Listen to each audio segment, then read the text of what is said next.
হিফজখানার ছাত্রদের যে একটা চিরাচরিত একটা বৈশিষ্ট্য বা ঐতিহ্য যে হিফজখানার ছাত্ররা বেশ দুষ্টু প্রকৃতির হয়, তার থেকে আপনি ধারার বাইরে চলে গিয়েছিলেন। একটু বাইরেই ছিলাম। হিফজ শেষ করে যাত্রাবাড়ি 1 বছর পড়েছি, ইসলামবাগ পড়েছি 1 বছর, তারপরে জামিয়া ইকরা বাংলাদেশ, ওখানে আইনুদ্দিন আল আজাদ রহমতুল্লাহ আমাকে ভর্তি দিয়েছিলেন। তো ওখানে দাওরা শেষ করি। আইনুদ্দিন আল আজাদের নাম্বার নেওয়ার জন্য আপনি 100 টাকা দিয়েছেন। আমি ওনার ক্যাসেটের যেই পিছনে লেখা থাকে ওখানেও দেখি 116 নয়া পল্টন, হুট করে একটা নাম্বার দেওয়া, আরে এই নাম্বারটা কার? পরে 2 নাম্বার মিলিয়ে দেখি একই নাম্বার। আপনার প্রধান পরিচয় একজন ইসলামী সঙ্গীত শিল্পী। ছোটবেলায় কি আপনি কখনো ভেবেছিলেন যে আমি একদিন সঙ্গীত শিল্পী হব? এই প্রশ্নটা যেমন কঠিন তেমন সহজ আমার কাছে। সর্বোচ্চ কত টাকা পরিমাণ পর্যন্ত আপনি হাদিয়া পেয়েছেন? 5 টাকাটা আমার হচ্ছে সর্বপ্রথম আর্থিক পুরস্কার। সর্বোচ্চ পুরস্কার ছিল 10 টাকা।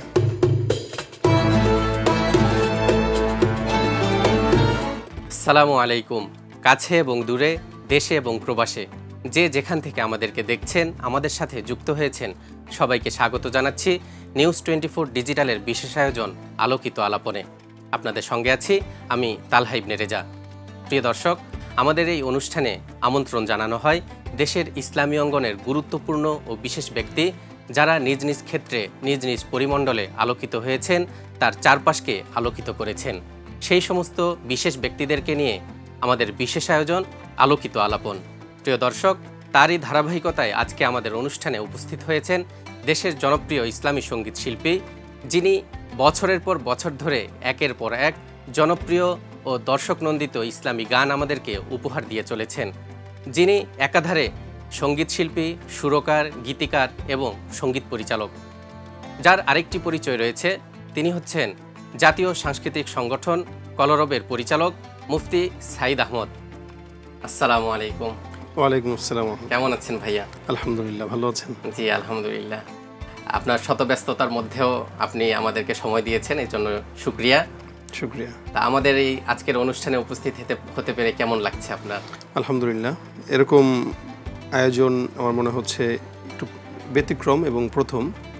অনেকে অনেকভাবে করেছে, তো নিউজ 24-এর এই আয়োজনটি আমার কাছে অন্যরকম মনে হচ্ছে। আশা করি ভালো হবে ইনশাআল্লাহ। জি শুকরিয়া, ইনশাআল্লাহ আমরাও তেমনটাই চাই। এই মুহূর্তে আপনার ব্যস্ততা কি নিয়ে চলছে যদি একটু বলতেন? আমার এই মুহূর্তটায় ব্যস্ততা শুধুমাত্র সঙ্গীত থাকে এবং আমি কয়েকটা প্রতিষ্ঠানের সাথে জড়িত আছি, ওখানেও সময় দিতে হয়। একটি প্রতিষ্ঠানে পড়াই, ওখানেও সময় দিতে হয়। পাশাপাশি নিজস্ব পড়া এবং কিছু লেখালেখি থাকলে আমি এই সময়গুলোতে করি। যদি বলি আপনার জন্ম এবং বেড়ে ওঠা সম্পর্কে যদি আমাদেরকে একটু গল্প শোনাতেন সংক্ষেপে। আমার জন্ম ঢাকাতেই, দেশের বাড়ি যদিও মাগুরা, কিন্তু আমার আব্বু সরকারি চাকরি করতেন সচিবালয়। প্রায় দীর্ঘ 40 বছরের মতোই সরকারি চাকরি করেছেন। ওই চাকরির সুবাদে উনি ঢাকায় আসেন আমার জন্মের আগে। তো তখন ওনারা মুগদায় থাকতেন, তো মুগদাতে আমার জন্ম। তো বেড়ে ওঠাও ঢাকাতেই, গ্রামে যাওয়া হয় মাঝে মাঝে। তা আব্বার চাকরির পরে আব্বু এখন ওখানে গ্রামেই সেটেল হয়েছেন, যার কারণে এখন খুব বেশি যাওয়া হয়। মা বাবা ওখানে থাকে, এই কারণে যাওয়া হয়। কিন্তু বেড়ে ওঠা, পড়ালেখা সবকিছু আমার। তাহলে আমরা জন্মসূত্রে ঢাকাইয়া বলতে পারি? ঢাকাইয়া বলা যায়। হ্যাঁ, আচ্ছা আচ্ছা। আপনার পড়াশোনাটা যদি বলতেন। আমি পড়াশোনা হেভস কমপ্লিট করেছি।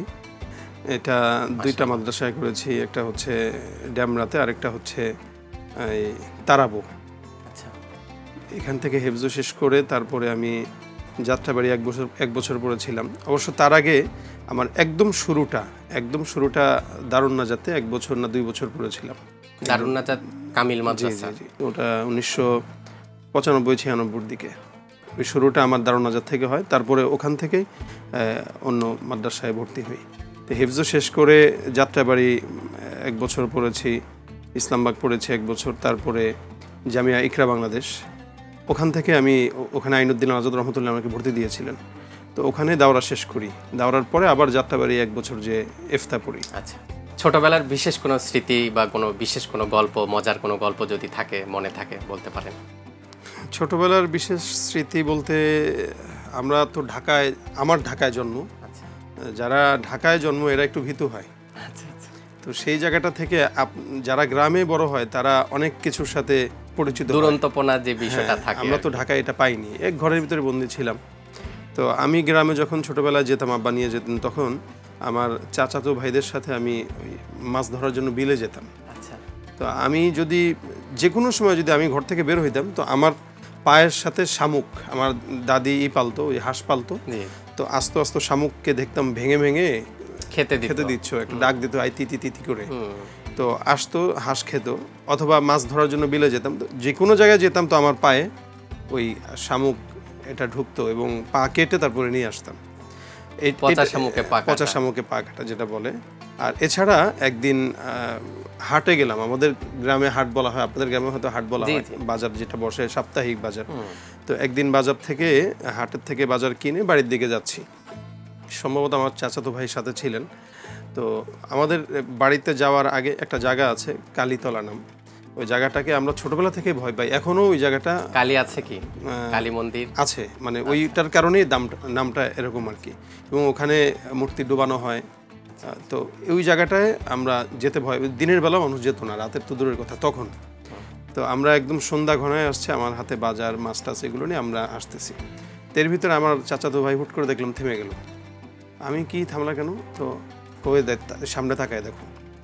এই বলে উনি ওই কালো তিলর দিকে আমাকে আঙ্গুল দিয়ে তাকায় দেখাচ্ছিল। এদিক দিয়ে আমাদের আবার বাড়ি যাওয়ার জন্য যে রাস্তাটা কালীতলা বাদ দিয়ে ডানে আবার আরেকটা রাস্তা চলে গেছে, একটু ঘুরে যাওয়া লাগে। আচ্ছা, তো ও আমার সাথে কোনো কিছু না বলে করলো কি, ওদিক দিয়ে দৌড় দিল।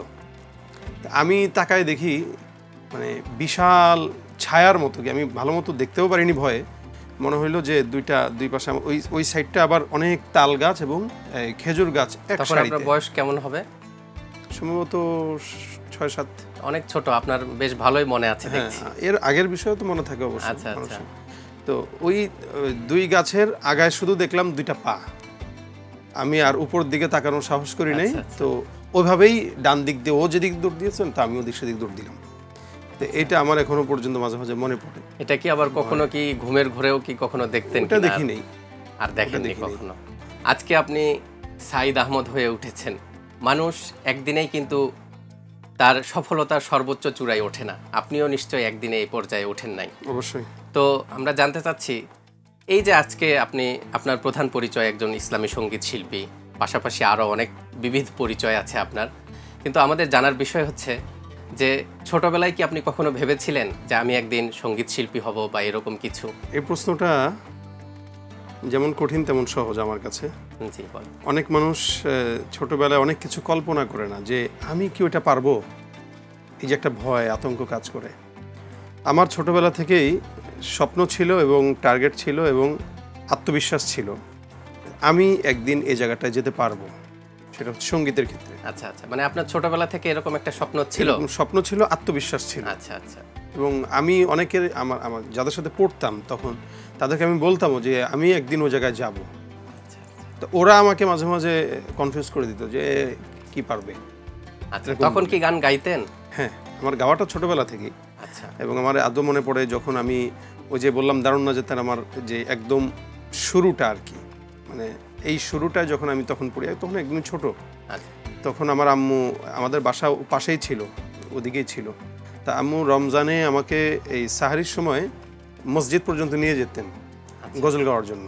আচ্ছা আচ্ছা। তো মুয়াজ্জিন সাহেব হুজুর যিনি ছিলেন, উনি আমাদের ওস্তাদ ছিলেন মসজিদের মাইকে গাওয়ার জন্য। মসজিদের। তো হুজুরও জানতেন যে আমি গজল পারি, তো উনি দারুণ নাজাতে পড়াতেন। তো হুজুর খুব খুশি হয়ে যেতেন যে সাইদ আসছে। তা আম্মু নিয়ে যেতেন, রাস্তায় কুকুর ছিল, এই জন্য আম্মু আমাকে নিয়ে যেতেন মসজিদে বোরকা পরে। তো আমি মোটামুটি 4-5টা গজল টজল গাওয়া শেষ হয়ে গেলে, মানুষ উঠে গেলে, তখন আম্মু আবার নিয়ে আসতেন। তো এটা মোটামুটি ছোটোবেলা থেকেই টুকটাক পারি। তো যখন মক্তবে পড়ি, তখন তো মাদ্রাসায় যে কোনো জলসা হইলে, হাফলা হইলে আমি গাইতাম। তো ওই সময় থাকে না, আরও সমপর্যায়ের অনেকে থাকে যারা গাইতে পারে, তো ওরা আমার সাথে হাফলা আসলে আমি কেন গাবো, ওরা কেন গাচ্ছে না, বা আমার সিরিয়ালটা কেন আগে থাকবে, এটা নিয়ে তাদের সাথে আমার একটু খুশি হতো আর কি। তো এ নিয়ে ওরা বলতে কি পারবে, আর আমি ওদেরকে বলতাম আমিই পারবো এবং আমি দেখাবো। তো এই আত্মবিশ্বাসটা আমি মনে করি, সংক্ষেপে যদি বলি, ওই আত্মবিশ্বাসটা হয়তো আজকে আল্লাহ পাকের রহমতে আমাকে এই পর্যন্ত নিয়ে এসছে। আচ্ছা আচ্ছা, এই যে ছোটবেলায় যে আপনি গান গাইতেন বিভিন্ন অনুষ্ঠানে, বিভিন্ন প্রোগ্রামে, বিভিন্ন মাহফিলে, এমনকি মসজিদের মাইকে, তো ছোটবেলায় গান গাইতেন, বিশেষ করে এরকম বিশেষ কোনো গান যেটা খুব বারবার গাইতেন, এরকম কোনো গান কি আমরা শুনতে পারি কিনা? একটা গান আছে, কিন্তু গানটা আমি এখন মুখস্থ নেই, যদি আপনার থাকে আমাকে হেল্প করতে পারেন, আমি একটু গাই। হ্যাঁ, 2 লাইন মানে যতটুকু সম্ভব গাইতে পারেন। বাদশা তুমি দিন দুনিয়া, হে পরওয়ারদিগার। এটা কি আপনি শুনেছেন কখনো? হ্যাঁ, এটা তো খুব জনপ্রিয় একটা গান। আমি এই গানটা গেয়েই সর্বপ্রথম পুরস্কার পাই, যে বইটা মুসা ও ফেরাউনের একটি বই, কিন্তু গানটি এখন একদমই ভুলে গেছি। আচ্ছা এটা প্রচুর গাইতাম। আচ্ছা, তাহলে ছোটবেলায় বেশ পুরস্কারও মনে হয় পেয়েছেন। গান গান গেয়ে কি পুরস্কার পাওয়া হয়েছে? অনেক পুরস্কার আছে। আচ্ছা, সেগুলো সংরক্ষণ করা আছে? তেমন নাই। আচ্ছা, আমরা যেমনটা জানছিলাম যে আপনি ছোটবেলাতে গান গাইতেন বিভিন্ন প্রোগ্রামে, অনুষ্ঠানে, মাহফিলে, এমনকি মসজিদের মাইকে রোজার সময়। তো নিশ্চয়ই তাহলে পুরস্কারের পাশাপাশি হয়তো আর্থিক পুরস্কারও হয়তো বা পেয়েছেন কোথাও। জি। তো এই ব্যাপারে আপনার স্মৃতি কি, বা সর্বোচ্চ কত টাকা পরিমাণ পর্যন্ত আপনি হাদিয়া পেয়েছেন বা পুরস্কার পেয়েছেন যদি বলতেন? আমার যতটুকু মনে পড়ে, এটা আমি তখন তারাবো মাদ্রাসায় পড়ি। আপনাদের এই সম্ভবত একজন বক্তা ছিলেন বগুড়ার আব্দুল্লাহ বিন আনিস, অন্ধ হাফেজ বলা হতো। তো উনি আসছিলেন আমাদের মাদ্রাসার মাহফিলে। তখন ওনার সামনে আমি একটা গজল গাই। উনি আমাকে 5 টাকা হাদিয়া দিয়েছিলেন। 5 টাকাটা আমার হচ্ছে সর্বপ্রথম আর্থিক পুরস্কার, যেটা আমার কাছে মনে হয়েছিল যে 5 টাকা মানে অনেক কিছু। আসলে তখন 5 টাকা দিয়ে আমরা অনেক কিছু পেতাম। তো এটা হচ্ছে আমার সর্বপ্রথম আর্থিক পুরস্কার। 5 টাকা। 5 টাকা। আর সর্বোচ্চ, মানে ছোটবেলায় সর্বোচ্চ পুরস্কার? আর সর্বোচ্চ পুরস্কার ছিল 10 টাকা। ওইটা আমি মাদ্রাসায় আমাদের যে সাপ্তাহিক প্রোগ্রাম হয়, ওই প্রোগ্রামে আমি একবার গজল গিয়েছিলাম। তখন আমাদের মাদ্রাসার সভাপতি উপস্থিত ছিলেন, উনি 10 টাকা দিয়েছিলেন। আচ্ছা আচ্ছা। সাইদ আহমদ জি। ছোটবেলায় দুষ্টু ছিল নাকি শান্ত প্রকৃতির ছিল? আমি ছোট থেকে এখন পর্যন্ত শান্ত, আচ্ছা, যেটা আমি নিজে ফিল করি এবং আগে বুঝতাম না, বাকি এখন বুঝি যে আমি ছোটবেলায়ও শান্ত ছিলাম। এই কারণেই ছিলাম যে আমি কখনো খেলাধুলা করতাম না, খুব কম করতাম। ওই খেলাধুলার সময়টা আমি অন্য কাজ করতাম, আচ্ছা। যেমন লেখালেখি করতাম, আর্ট করতাম। আমি কিন্তু গান লেখি হচ্ছে 2004-05 থেকে। আচ্ছা, মানে এটা অনেক, আমি তখন খুব বেশি বড় না, ছোটই। তো ওই সময়টার থেকে আমি লিখি। তার মানে আমার এই সমস্ত অন্য ব্যস্ততায় বাচ্চারা যেটা করতো, আমি ঠিক ওটার বিপরীতে কিছু করতাম। চুপচাপ বসে থাকতাম, এবং কি কোনো ঝগড়াঝাঁটি, কোনো এলোমেলো জায়গা বা কোনো জায়গায় একটু গন্ডগোল, গল্পবাজ, এই সমস্ত জায়গা আমি সবসময় এড়িয়ে চলি এখনো পর্যন্ত। তাহলে হিপসখানার ছাত্রদের যে একটা চিরাচরিত একটা বৈশিষ্ট্য বা ঐতিহ্য, যে হিপসখানার ছাত্ররা বেশ দুষ্টু প্রকৃতির হয়, তার থেকে আপনি মানে তার থেকে আপনি ধারার বাইরে চলে গিয়েছিলেন। একটু বাইরেই ছিলাম। তাহলে তো আমরা জানলাম যে আপনি ছোটবেলা থেকে গান গাইতেন এবং আপনার দারুণ আত্মবিশ্বাস ছিল যে আপনি অবশ্যই একদিন এক সফলতার সর্বোচ্চ চূড়ায় যাবেন, পৌঁছাবেন, এরকম আপনার একটা আত্মবিশ্বাস ছিল। জি। আমাদের জানার প্রশ্ন হচ্ছে যে কলরবের সাথে, জি, এই কলরবের সাথে আপনার অংশগ্রহণটা এবং কলরবের সাথে আপনার যাত্রাটা কিভাবে শুরু হয়েছিল, কার মাধ্যমে, কিভাবে, এই জার্নিটার গল্পটা যদি একটু আমাদেরকে বলতেন। এখানে একটা মজার গল্প আছে। আমি ওই হেফজখানায় পড়া অবস্থায় আমাদের যে মসজিদের মুয়াজ্জিন সাহেব ছিলেন, ওনার ছোট ভাই ছিল। উনি আইনুদ্দিন আলাজাদের সাথেও তার কিছুটা পরিচিত ছিল, নাম্বার ছিল বা এই টাইপের। তো আমি এটা আবার বুঝতে পেরেছি, কারোর মাধ্যমে শুনলাম। শোনার পরে আমি ওনাকে জিজ্ঞাসা করলাম যে আমাকে কি আইনুদ্দিন আলাজাদের সাথে যোগাযোগ করার কোনো মাধ্যম দেওয়া যায় কিনা। তা সে বললো আমার কাছে নাম্বার আছে, টাকা দেওয়া লাগবে, দিব। তা আমার যতটুকু মনে পড়ে আমি হয়তো 100 টাকা তাকে দিয়েছি নাম্বার নেওয়ার জন্য। জি। আইনুদ্দিন আলাজাদের নাম্বার নেওয়ার জন্য আপনি 100 টাকা দিয়েছেন। তো 100 টাকা দেওয়ার পরে উনি যে নাম্বারটা দিল, ওই নাম্বারটা আমি ফোন দিলাম। সেই সময় 100 টাকা অনেক টাকা, অনেক টাকা। এবং আমি এই টাকাটা, আমি যে বললাম আমি শান্ত ছিলাম, আমি টাকা দিয়ে আমার আব্বু যদি আমাকে দেখা যায় 2 টাকা 3 টাকা করে মাঝে মাঝে দিত, ওইটা আমি কিন্তু জমাইতাম। ওটা আমি জমায় রেখে সবসময় অ্যালবাম কিনতাম, মানে গজলের যে অ্যালবাম ছিল, ক্যাসেট কিনতাম। আমি কখনো, আপনার নিশ্চয়ই মিনি টেপ রেকর্ডার ছিল? হ্যাঁ, ওয়াকম্যান যেটা বলে। তো আমরা তো ওটা দিয়েই শুনতাম বেশিরভাগ। তো আমি কিন্তু টাকাগুলো জমায় রাখতাম, আমি কখনোই বা এলোমেলো খরচ করিনি। তো ওই আমার জমানো যে টাকা ছিল, যেটাতে আমি নিয়ত করেছিলাম বাইতুল মাকরুমে এসে 4টা অ্যালবাম কিনবো, ক্যাসেট কিনবো, তো ওই টাকাটা আমি তখন ওনাকে দিই যে আমাকে নাম্বার দেন। তা উনি আমাকে নাম্বার দিল। নাম্বার দেওয়ার পরে আমি দোকান থেকে, তখন মনে হয় 10 টাকা না 12 টাকা 15 টাকা মিনিট এরকম ছিল হয়তো কল। তা ওনাকে কল দিলাম। কল দিয়ে কি বলবো, সম্বোধন করবো কি, এটা আমি বুঝতে পারছিলাম। আমি বললাম, হুজুর আমি কি বলবা বলো। আমি আমার যে আমি মুখ জায়গা থেকে বলছি, আমি আপনার সাথে একটু গজল গাইতে চাই। আচ্ছা আচ্ছা, একটা বাচ্চার কথা, যেটা সরাসরি গজল গাবো। আচ্ছা গজল গাবা, তাহলে আসো 116 নয়া পল্টন অফিসে দেখা করো। কারণ 116 নয়াপল্টন যে বললো এটা আমি আমার মাথার উপর দিয়ে গেছে।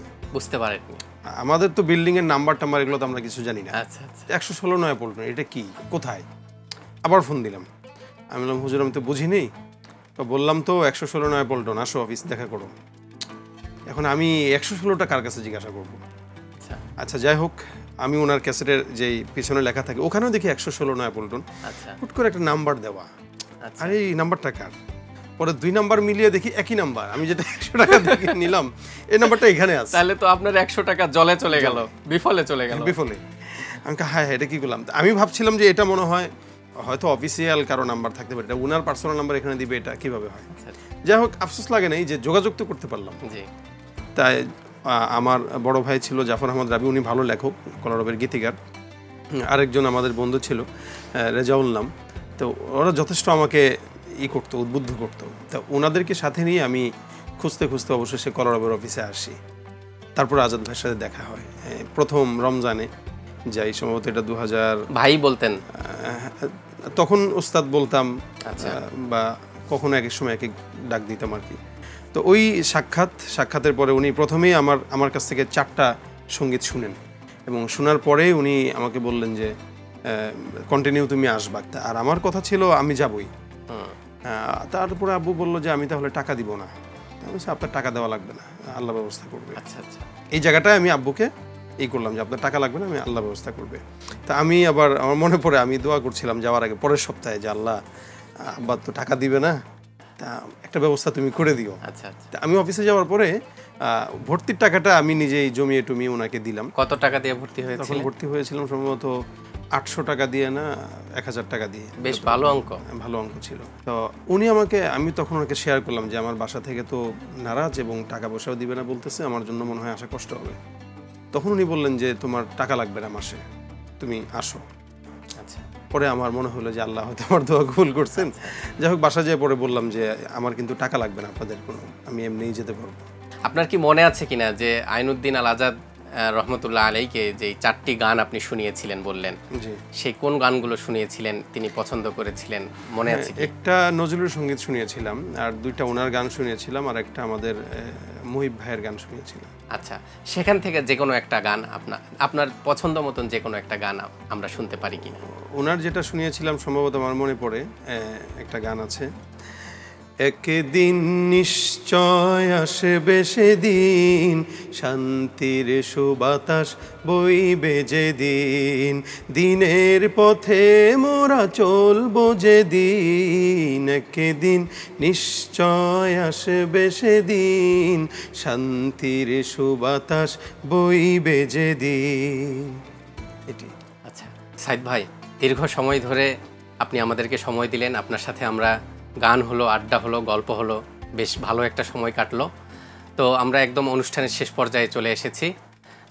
এ পর্যায়ে আপনার দর্শক এবং আপনার শুভাকাঙ্ক্ষী, আপনার দর্শক শ্রোতা যারা আছেন তাদের উদ্দেশ্যে যদি আপনার কোনো মেসেজ থাকে, কোনো বার্তা থাকে বলতে পারেন। আমি যেটা বলবো, আমরা সাংস্কৃতিক অঙ্গনে কাজ করি, ময়দানে মাঠে ময়দানে কাজ করি, আমাদেরকে যারা ভালোবাসে তারা প্রতিনিয়ত আমাদেরকে দেখে এবং আমাদের কোনো কিছু আমরা আসলে গোপন করতে পারি না। এটা যে কোনোভাবে এটা চলে আসে, মিডিয়াতে চলে আসে, খবর মানুষ পেয়ে যায়। তো কারো কাছে কোনো কিছু ভালো লাগে, কারো কাছে খারাপ লাগে, আবার অনেক সময় ভালো তথ্য যায় না, খারাপ তথ্য যায়, যেমন অনেক সময় ভুল তথ্য যায়, কিন্তু সঠিক তথ্য যেটা এটা যায় না। এবং সঠিক তথ্য গেলেও কিছু মানুষ আছে যারা এটাকে নিয়ে বিনিয়ে বাস যে কোনোভাবে এটাকে রংচং মাখিয়ে এটাকে অন্যদিকে নিয়ে যায়। এই কারণে বলবো, আল্লাহ পাক নিজেও কোরআনে বলেছেন, যখন কেউ যদি তোমার কাছে কোনো কথা বলে তাহলে তুমি এটাকে কি করো, মানে যাচাই বাছাই করো। তো এই যাচাই বাছাইটা আমি আমাদের দর্শকদেরকে বলবো করতে। ধন্যবাদ। আমাদের একদম আমরা অনুষ্ঠান শেষ করব ইনশাল্লাহ। এখন শেষ মুহূর্তে আমাদের দর্শক শ্রোতার উদ্দেশ্যে আপনার বিশেষ পছন্দের কোনো গান যদি থাকে আমাদেরকে গেয়ে শুনিয়ে ইনশাল্লাহ আজকে আমরা অনুষ্ঠান শেষ করব। তোমার স্মরণে নিজেকে আমি চিনেছি,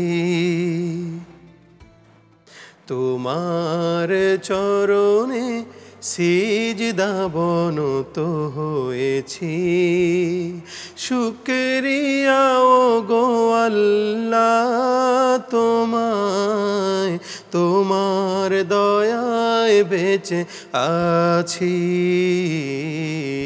তোমার দয়ায় বেঁচে আছি। কদমে কদমে ভুল, চোখের দেখায় ভুল, পাপে পাপে মশগুল, চিনিনি তোমারে।